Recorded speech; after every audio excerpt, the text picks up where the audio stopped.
Tugas KPK juga menyoroti secara khusus berbagai pertemuan dan rapat yang dilakukan pada antara tanggal 13, di mana pada saat itu saya berada di Washington.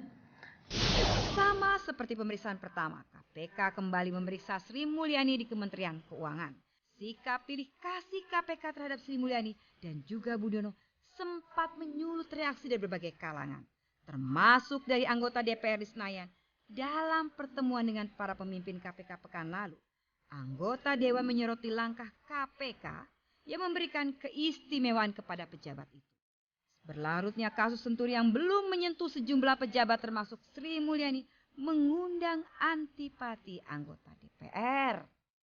Hal ini terlihat saat rapat paripurna DPR yang mengesahkan APBN 2010 hari Senin lalu. Anggota DPR dari PDI Perjuangan dan Partai Hanura melakukan aksi walkout sebagai reaksi atas kehadiran Sri Mulyani. Dan saat ini saya masih akan tentu saja bergantung kepada persetujuan dan izin dari Bapak Presiden. Respon saya adalah saya setujui setelah mendengarkan juga permohonan dari Ibu Sri Mulyani untuk menjabat sebagai Managing Director di Bank Dunia itu.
Penyerahan terdakwa kerugian pengembalian terdakwa kerugian yaitu yang diterima sama yang menerima penyerahan terdakwa yaitu dalam 2010 jam 11.00.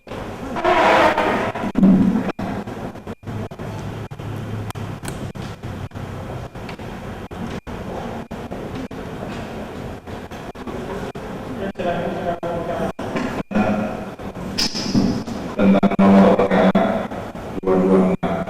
Dalam hal ini yang kami sampaikan, perkara yang kita sidang hari ini adalah nomor 553 B-2010-2010-KKN. Kami keberatan mohon konfirmasi dari penuntut umum karena tadi waktu disebutkan surat salinan tuntutan itu bernomor 226. Mohon penjelasan lagi. Sekali lagi pembelaan tolong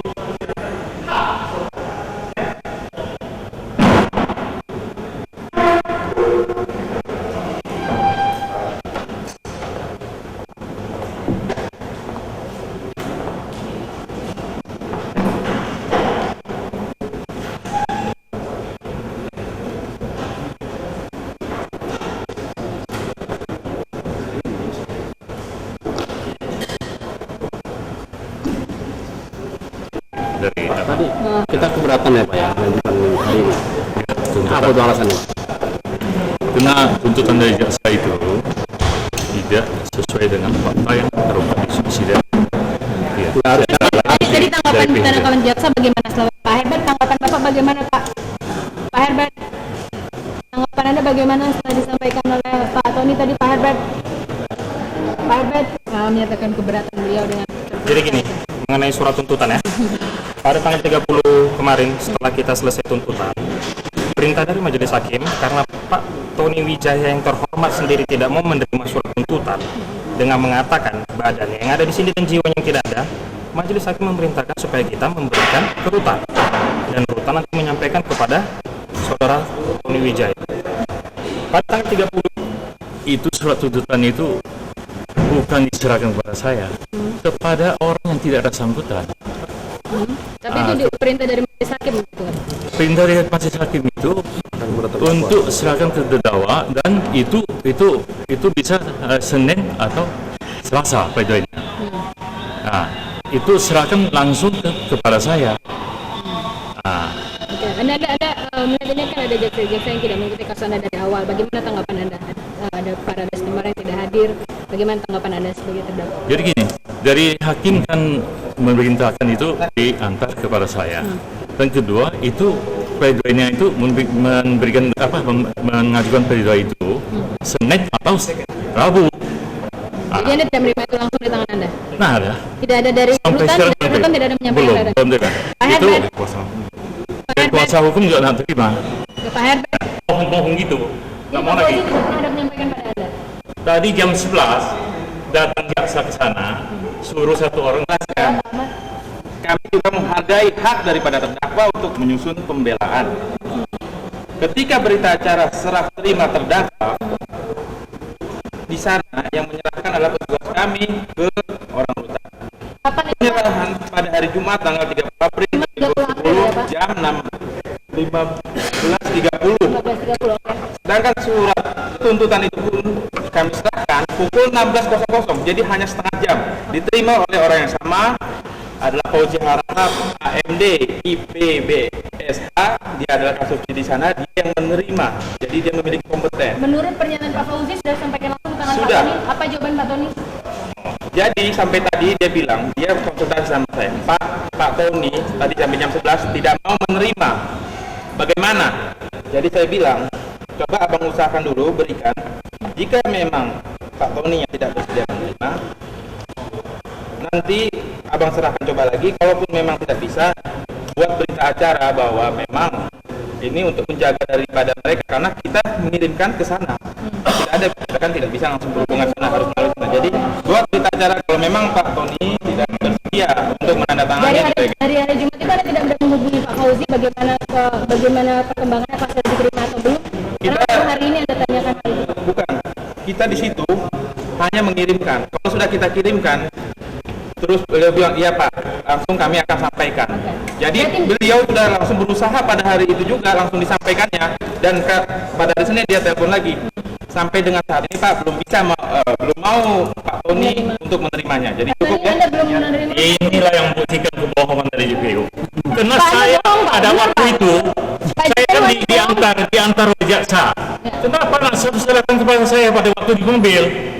Ada pada waktu saya diantar pulang. Perintah majelis hakim itu kepada rutan, Pak. Pada saya. Rutan Anda tidak menyampaikan pada Anda hari Jumat pukul. Ada, tidak ada. Pak Ahmad siap di sini. Iya. Sekarang enggak, kita jangan ada berhubungan dengan kita. Iya. Pak Ahmad, Pak Parada di mana Pak mengikuti kasus ini dari awal, Pak? Pak Ahmad, Pak Herbert. Jadi Anda merasa tidak pernah menerima itu pukul 16.30 Iya, hari Jumat? itulah yang buktinya itu. Kok mau serahkan kepada saya, kenapa dia nggak di mobil? Saya kan di sana mobil. Sesampainya Anda di rutan juga tidak ada menyerahkan. Tidak ada. Ada. Tidak ada. Tidak ada hubungan saya. Tidak ada. Senin juga tidak ada menyampaikan. Tidak, jam 11 tadi. Saya minta di jaksanya itu tulis tanggal hari ini serahkan. Tapi beliau nggak mau. Oke, berarti jadi enggak, nanti saya bilang ini surat bawa ke pengadilan, serahkan saya di pengadilannya dia. Sesuai sekarang.